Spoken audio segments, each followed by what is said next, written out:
Bonjour, bienvenue à toutes et à tous. Bonjour. Bonjour. Bonjour, bienvenue sur ce Let's See Why. Bonjour. Bonjour, on a des étudiants, des étudiantes qui nous rejoignent. C'est super. Bonjour, bienvenue. Bonjour à toutes et à tous.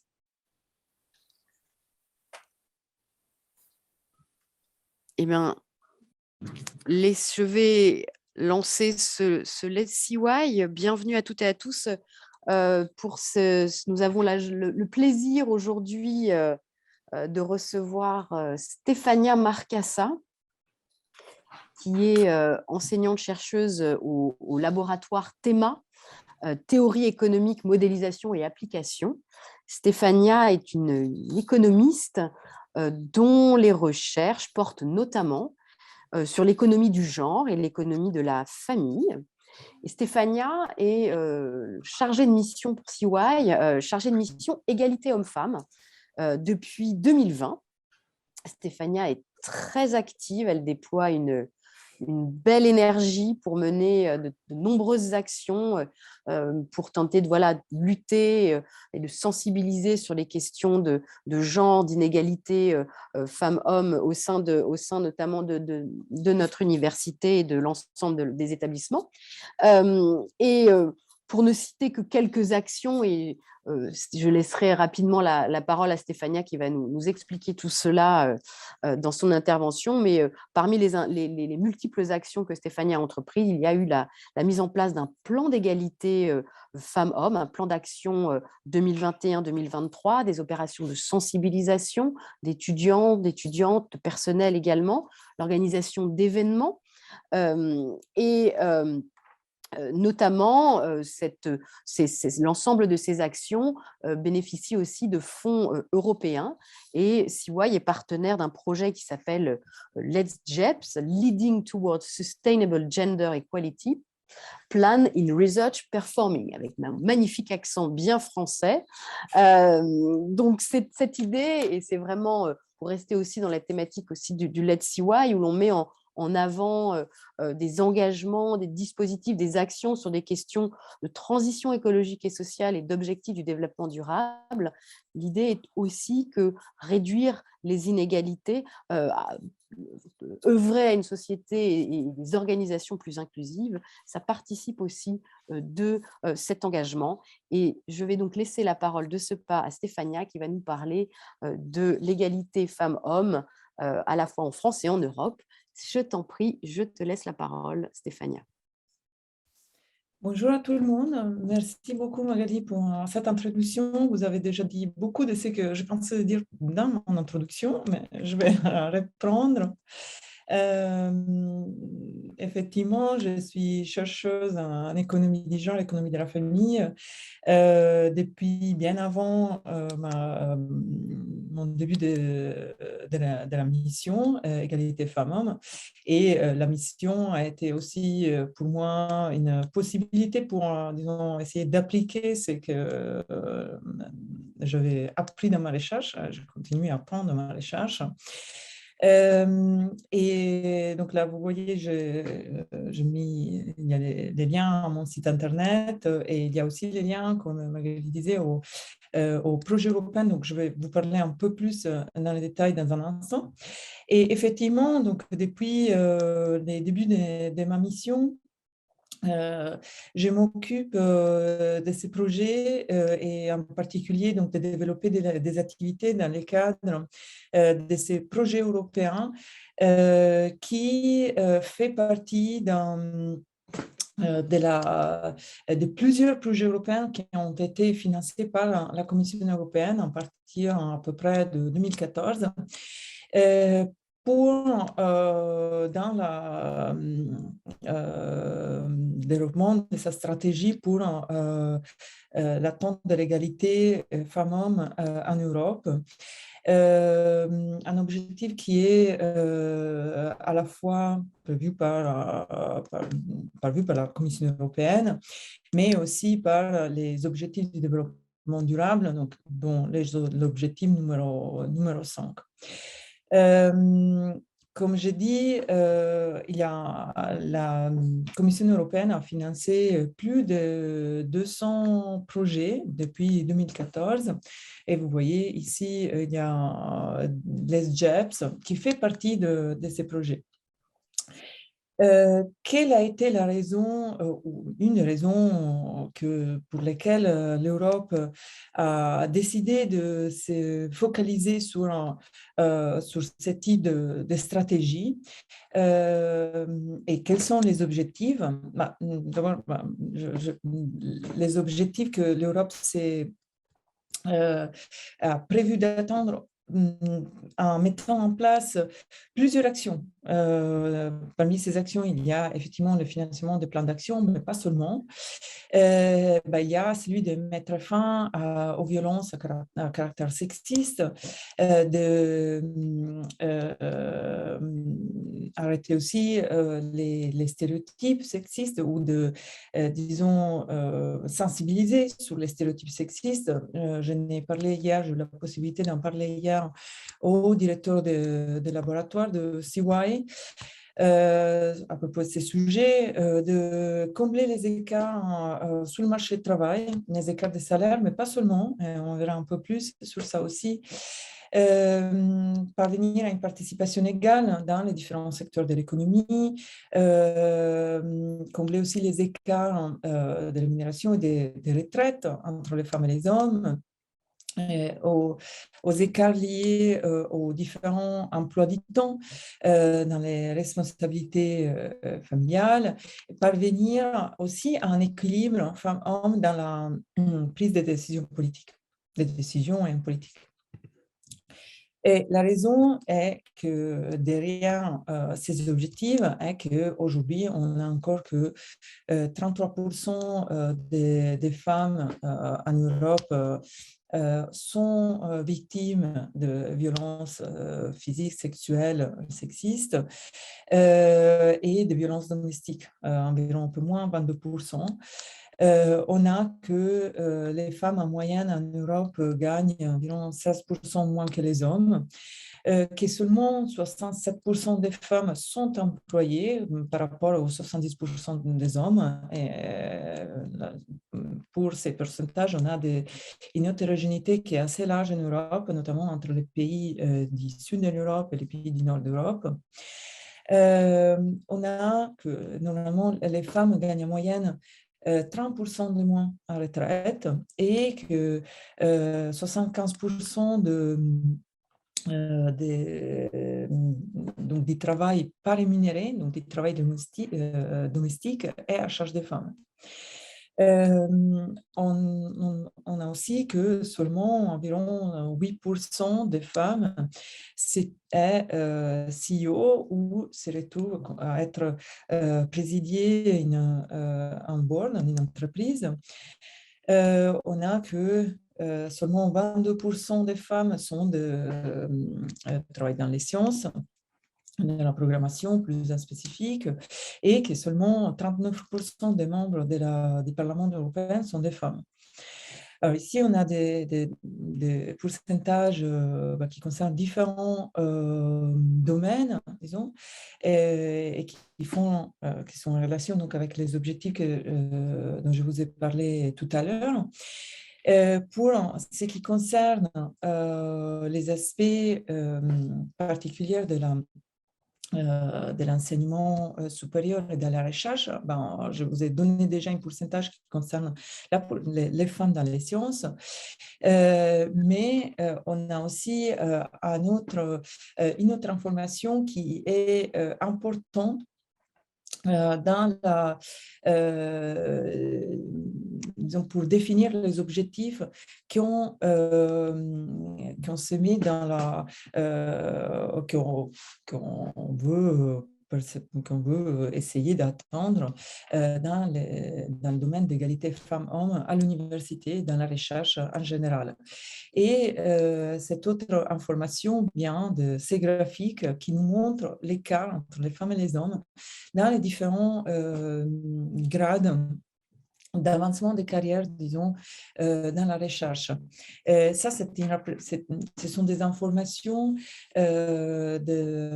pour la moyenne de 27 pays européens. Mais je vous confirme qu'on a la même situation aussi à CY. D'ailleurs, les graphiques pour CY peuvent être trouvés dans le plan d'égalité femmes-hommes qui est publié sur le site de CY. Et vous voyez aussi, donc en particulier, dont je veux vraiment vous faire remarquer est que si jusqu'au, disons, niveau de la thèse ou grade C, la pourcentage des femmes et des hommes est environ de 50%. Dès qu'on commence à considérer des niveaux de carrière un peu plus avancés, comme professeur associé ou professeur, là, l'écart devient vraiment plus ample. Et surtout, il n'y a pas vraiment eu de changement de 2015 à 2018.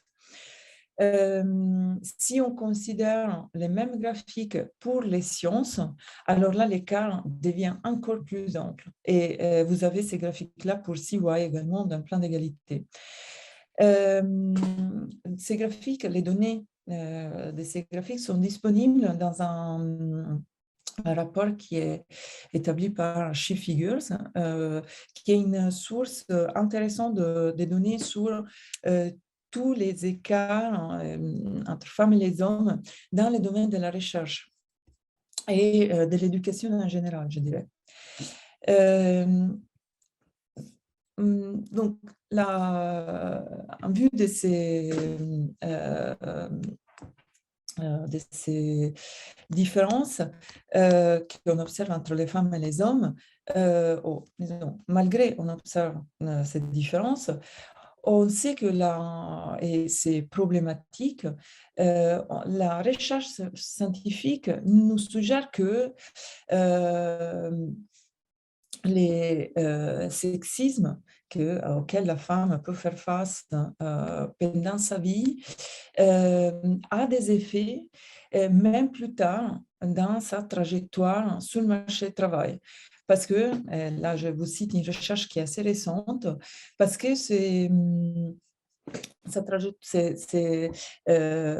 les sexismes, la violence à laquelle elles peuvent faire face dans la phase des jeunesse de sa vie, influence ces normes sociales et qu'elle intériorise et qu'elles vont avoir un effet après, un impact sur ses choix sur le marché du travail. On sait aussi que la recherche nous démontre aussi que plus grande diversité des genres, pas seulement des genres détenus aussi, améliore la performance des entreprises, en particulier des entreprises financières dans lesquelles les expériences ont été effectuées et des fonds d'investissement. On sait aussi que la loi sur la transparence des salaires réduit les écarts de rémunération sur les femmes et les hommes, en particulier en ralentissant la croissance des salaires des hommes. Et on a aussi une expérience scientifique qui a été menée sur des entreprises qui ont choisi de rendre publics les salaires de leurs employés. Et enfin, on sait, mais c'est pas la fin, c'est seulement une partie des recherches. On sait que la loi sur les quotas peut avoir un effet positif sur les rendements des actions des entreprises, aussi sur les recrutements, sur les choix de recrutement, sur les efficacités avec lesquelles les tâches sont accomplies au sein de l'entreprise. Donc, la recherche nous démontre qu'en général, toutes les problématiques dont je vous ai parlé tout à l'heure, soit on peut trouver des solutions pratiques qu'on peut essayer de mettre en place pour les résoudre. Donc, on a des outils à disposition et on sait aussi qu'une inclusion en termes de genre a des effets positifs dans l'environnement dans lequel on travaille. Donc, en vue de de la possibilité donc d'avoir des outils à disposition, on a commencé, comme je vous ai dit, à travailler dans les cadres de ce projet européen en 2020 sur la mise en place d'un plan d'action, en essayant, comme je vous ai dit, de, disons, mettre en pratique ce que la recherche scientifique nous démontre en utilisant les outils que la recherche scientifique nous a développés. Et aussi, bien évidemment, en suivant les démarches suggérées par la Commission européenne en termes des outils à disposition pour combler, disons, aux inégalités qu'on observe au sein de notre établissement et des autres établissements qui sont partenaires de nos projets. Si vous voulez avoir une idée plus précise de qui sont nos partenaires, donc nous sommes 6 partenaires qui ont implémenté ces projets et vous les avez sur les sites du projet européen. Nous sommes de toute l'Europe, nous sommes très hétérogènes en termes de, disons, des actions qui étaient déjà en place avant les débuts des projets européens, et nous avons tous des expériences différentes à partager. Ce qui a été un processus pour moi très constructif, vu que c'était la création d'un plan d'égalité était une première pour moi aussi. Donc, en général, ces plans d'égalité, ces projets, plus en général, les projets des JEPS, prévoient la conception d'actions et la mise en œuvre de mesures qui conduisent à un changement institutionnel et qui luttent contre les préjugés sexistes. Donc, à ces fins, on a prévu dans notre plan d'action des actions, effectivement, qui prévoit des ateliers, des formations pour le personnel et des événements aussi pour le personnel, pour les étudiants, étudiantes, visés à sensibiliser sur le harcèlement au travail, sur les violences sexistes et sexuelles, la discrimination au travail. L'autre grand objectif du projet, et qui est aussi une caractéristique assez péculière de ces projets par rapport à tous les autres projets que je vous ai mentionnés au tout début, est de favoriser l'utilisation de la budgétisation sensible au genre. Et vous devriez avoir un lien sur le chat qui fait référence au site de l'Institut européen pour les études sur les genres, qui vous donne des détails sur ce qui est, de quoi on parle quand on pense à la budgétisation sensible au genre. En général, disons, pour vous donner quelques détails, est la notion liée au fait que je vous ai déjà mentionné dans la transparence précédente, l'effet de rendre public l'allocation des ressources financières dans un établissement, dans une institution, que ce soit publique ou privée, en termes de allocation, en termes de destination des genres, donc des femmes et des hommes, peut avoir un impact sur la façon avec laquelle ces ressources seront gérées dans le futur. Donc, rendre visible l'aspect, donc l'allocation financière des ressources à destination des hommes et des femmes, que ce soit dans l'établissement universitaire, la masse salariale, la masse des primes, les, tous les ressources financières qui sont dédiées aux autres charges que comme enseignant-chercheur, on peut devoir accomplir, mais aussi les ressources financières qui sont dédiées, qui sont allouées à la recherche, etc., peuvent avoir un impact sur comment peut sensibiliser sur l'utilisation de ces ressources financières.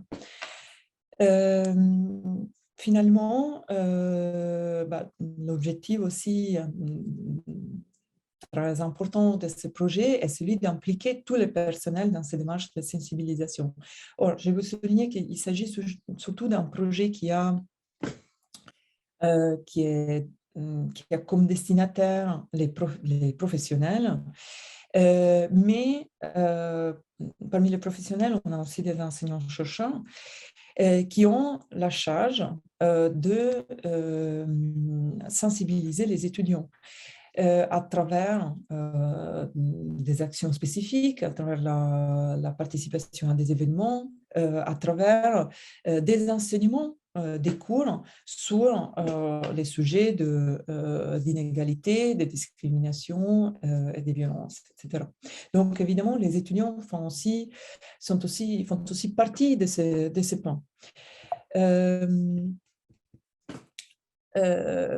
CY, depuis au moins que j'ai commencé ma mission, n'est pas engagé seulement dans le projet LEGEPS au niveau international, mais est engagé dans beaucoup d'autres projets dont vous avez probablement déjà entendu parler, et collabore aussi avec d'autres associations, communautés au niveau local, dans pour accomplir toutes ces actions dont je vous ai parlé. Notamment, au niveau international, on est engagé avec Utopia qui inclut un working package sur l'inclusion et qui engage notamment les étudiants, beaucoup plus que, disons, mon projet européen. eWins, qui est un autre projet dans lequel je collabore, qui vise à sensibiliser sur les rôles des femmes dans les sports, en particulier dans le football. Depuis un an, on fait partie aussi du consortium des universités francophones qui se focalisent vraiment sur les actions égalité femmes-hommes. Et donc, il s'agit d'un consortium dans lequel on partage, disons, des bonnes pratiques. Mais on fait aussi partie active de l'association Femmes et Sciences. Vous avez participé, ou vous avez sûrement vu passer l'information comme on a eu des gagnantes. La semaine prochaine, il y a 2 semaines, des chercheuses qui ont gagné un prix, qui ont été primées pour leur activité de recherche, jeunes chercheuses. Et avec cette association, on a aussi d'autres projets, j'espère, à venir, comme un mentorat pour les doctorants. Et comme je vous ai dit, on collabore aussi avec d'autres associations, d'autres instituts comme Women Safe, avec lesquels je collabore notamment dans le cadre de la cellule de veille. Et encore, au niveau local, je collabore avec la chargée de mission égalité de la ville de Cergy, la chargée de mission égalité de la préfecture de Cergy et d'autres associations comme du côté des femmes, etc., à Cergy. Donc, on a aussi, on est, je pense, assez bien, on commence, au moins personnellement, je commence à être assez bien implanté dans le réseau du territoire, même si j'avoue, j'apprends encore beaucoup tous les jours. Voilà, j'aurais encore beaucoup de choses à vous dire, mais bon, je laisse le temps de me poser des questions. Je vous remercie. Je vous laisse ici mon adresse mail et aussi, très important, l'adresse mail de la cellule de veille, de laquelle je fais partie avec d'autres collègues, notamment du service de la médecine préventive,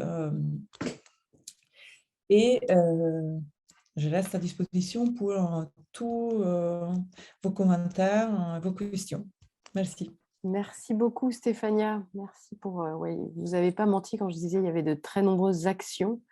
Merci infiniment. Voilà, c'est énormément d'énergie que déploie Stéphania et beaucoup d'actions multiformes pour effectivement allant de la sensibilisation jusqu'à des actions vraiment concrètes après de terrain sur le sujet de l'égalité femmes-hommes. Est-ce que je vois une main levée. Alors, Oui, André de Palma. Oui, je vous en prie, André. Oui, bonjour. Bonjour. Je ne devrais pas du tout prendre la parole parce que je suis nullissime sur le sujet et je me rends compte que je vais avoir des difficultés d'élocution.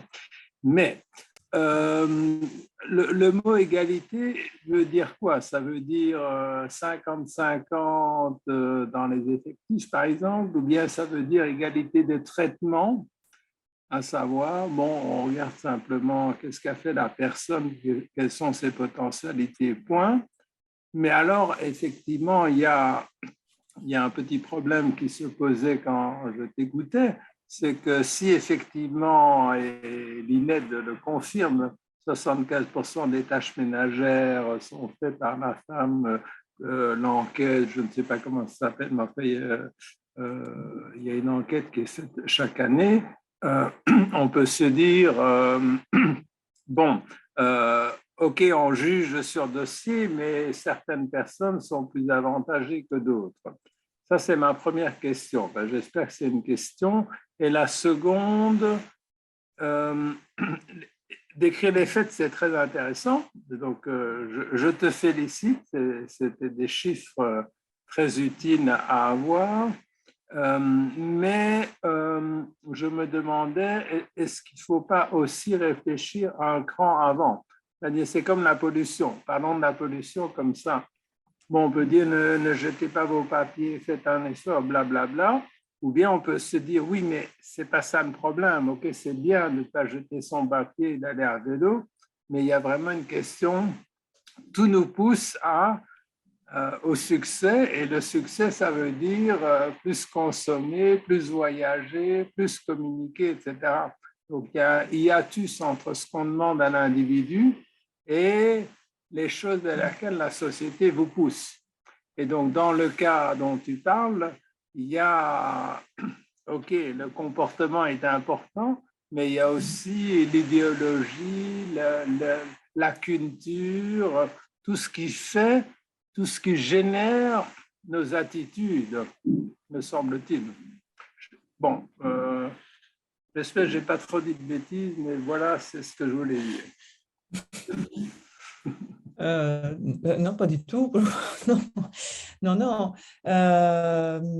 Par rapport à la première question, j'essaie de répondre. Après, tu me diras si je réponds assez, si la réponse te convient. Et je te donne une réponse qui peut-être est plutôt personnelle. Donc, mon point de vue d'égalité, alors, par rapport aux exemples que tu as donnés, je dirais que il n'y a pas une égalité spécifique aux environnements, mais quand on parle du marché du travail, je pense à l'égalité des chances. Donc, même traitement. Je ne dis pas que 50-50 est nécessairement ce qui va identifier l'égalité, mais on doit s'assurer que les chiffres qu'on observe, ce sont des chiffres qui tiennent en considération de la même façon d'y passer, disons, des dossiers des candidats, par exemple, de façon égalitaire. Ce qui s'attache un peu aussi à la deuxième question, c'est-à-dire, bien sûr qu'il y a la culture, mais la raison pour laquelle je me bats aussi ici est que il faut sensibiliser, il faut expliquer aux collègues, à tout le monde, comment la culture a un effet sur les décisions qu'on prend au travail, à la maison, etc. Mais parce que comme c'est la culture, on a des biais inconscients qui sont définis par notre culture et on ne se rend pas nécessairement compte d'être biaisé. Et donc, c'est à travers l'information, la communication, la communication de plein de recherches dans notre domaine, par exemple, qui ont été faites sur l'étude des biais inconscients, aussi des psychologues, des sociologues, qu'on doit comprendre quelles sont nos limites face aux choix qu'on se trouve à prendre tous les jours. C'est pour cela que je ne m'arrêterai pas. Je pense qu'une des actions sur laquelle vraiment je pousse et que je pense qu'on est en train là d'arriver à la mettre en place, c'est qu'il faut sensibiliser les personnes qui se trouvent dans des situations, dans des positions décisionnelles, des personnes qui sont dans des comités de recrutement, des personnes qui des recrutements, des enseignants-chercheurs, mais aussi des BIAT, etc.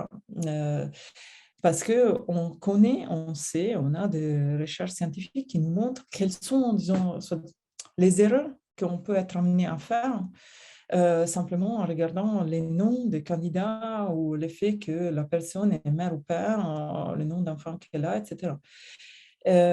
Donc, on a des outils qui nous permettent de combler ces problématiques. Il faut les partager, il faut les communiquer. Et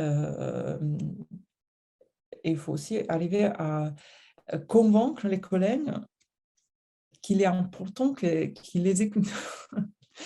Parce que disons, dans mes actions, c'est ça les premières problématiques, les premiers obstacles que j'ai rencontrés, disons. On sait que l'égalité est quelque chose de très important, comme la transition écologique, etc. Mais après, est-ce que les gens veulent vraiment prendre le temps pour écouter quels sont les problèmes derrière l'égalité dans notre établissement en général? Ça, pas sûr. Mais pas tout le temps. Et oui, il y a quelques personnes qui sont engagées. Il y a un public qui est très féminin et qui est très intéressé à tout cela, mais c'est encore très difficile d'engager un public masculin, par exemple, dans les actions, dans la communication, et qui... voilà, on doit, même dans le projet européen dans lequel je travaille, il y a très peu d'hommes qui participent. C'est étrange le fait que l'université dans laquelle il y a plus d'hommes qui travaillent dans le projet, c'est l'université de Messina en Sicile, qui m'a très surpris. Parce que avec par rapport au cliché. Si on pense non, cliché. voilà, à ce qu'on connaît en termes d'égalité, d'un marché de travail, etc., en Italie du Sud, on ne s'attendrait pas du tout à ça. Et pourtant, c'était le cas. C'est très bien, ça veut dire qu'il y a des progrès qui sont en train de se faire quelque part. Voilà, je ne sais pas si je réponds très largement à ce que tu m'as demandé. Merci beaucoup. Je laisse la parole aux autres. Merci beaucoup. Merci beaucoup pour cette question, André, ces questions et puis toutes ces réponses. Stéphania, est-ce qu'il y a d'autres questions? On a un petit peu dépassé le temps, mais on peut peut-être laisser la place s'il y a... Ah oui, il y a une question. Éric Fouquin. Oui, bonjour. Est-ce que vous m'entendez? Oui, très bien. Oui. Merci pour votre présentation, vraiment très intéressante et très bonne qualité. Alors, je suis donc doctorant en première année à l'université de Cergy, au laboratoire EMA. Donc, moi, ce qui m'intéresse serait de savoir comment votre démarche d'enquête est perçue par, je dirais, les hommes et les femmes que vous rencontrez dans les sphères d'observation, bien sûr, avec des notions de pouvoir qui, à mon avis, doivent être très importantes. Et quelles différences vous pouvez observer et est-ce qu'il y en a dans la perception de ces hommes et de ces femmes que vous rencontrez vis-à-vis de votre démarche d'enquête? donc, vous parlez en général de ma démarche dans la mise en place des actions, c'est ça Oui, dont vous parlez? Oui, d'accord. Je n'entendais pas. Alors, c'est comme je disais, comme je dis vraiment tout à l'heure à André, euh, je trouve que grâce à Magali, j'ai un gros soutien. Donc, si j'ai un gros soutien dans mes actions, je pense que à ces jours, on a compris que c'est un engagement que CY doit prendre dans les années qui viennent, ça ne nous échappe pas. Donc, ça, je pense que ça a été intégré. Or, il y a les aspects pratiques qui sont moins facilement intégrables.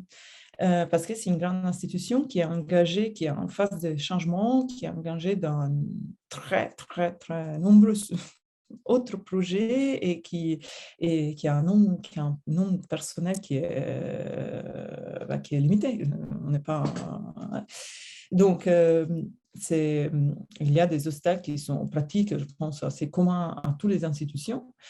Après, comme je dis, la perception, je crois que ça, on est en train d'intégrer le fait que ça doit être partie, ça doit faire partie que l'égalité, les plans d'action doivent faire partie des actions institutionnelles des CY. Après, quand je regarde les collègues, comme je dis, j'ai encore du mal à entamer un engagement, même en participation des collègues. Aujourd'hui, honnêtement, je suis très contente d'avoir cette participation, aussi de personnes que je ne connais pas, donc j'espère d'avoir créé d'avoir généré d'autres intérêts, de nouveaux intérêts. Mais j'ai du mal, mais je comprends aussi mes limites dans le sens que des fois, les événements que j'organise vraiment de façon pratique ne sont pas nécessairement cadrés dans une formation spécifique. Et donc, par exemple, les personnels administratifs ne peuvent pas nécessairement participer à ce moment-là parce que ce n'est pas possible. Les chercheurs sont occupés d'un millier d'autres tâches. Donc, c'est difficile de trouver la place pour participer à mes événements. Mais je pense que depuis 2020, au moins, 2020 c'était une année très spéciale, mais depuis le début, la participation a quand même augmenté.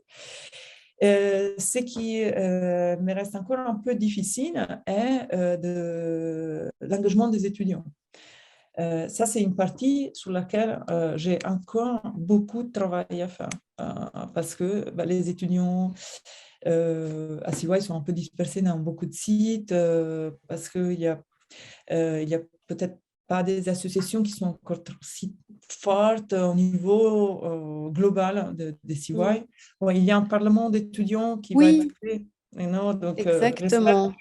Ça, et ça fait d'ailleurs une belle transition aussi avec le Let's CY de la semaine prochaine. Mais effectivement, ça, sur la question de l'engagement étudiant, on a vraiment là, nous avons adopté au mois de décembre les statuts du Parlement étudiant, qui est une instance consultative conçue pour permettre aux étudiants d'avoir un espace de débat, de réflexion et de pouvoir être force de proposition sur des sujets comme effectivement la vie de campus, mais aussi en lien avec les enjeux du développement durable, nécessairement cette question aussi de l'égalité femmes-hommes.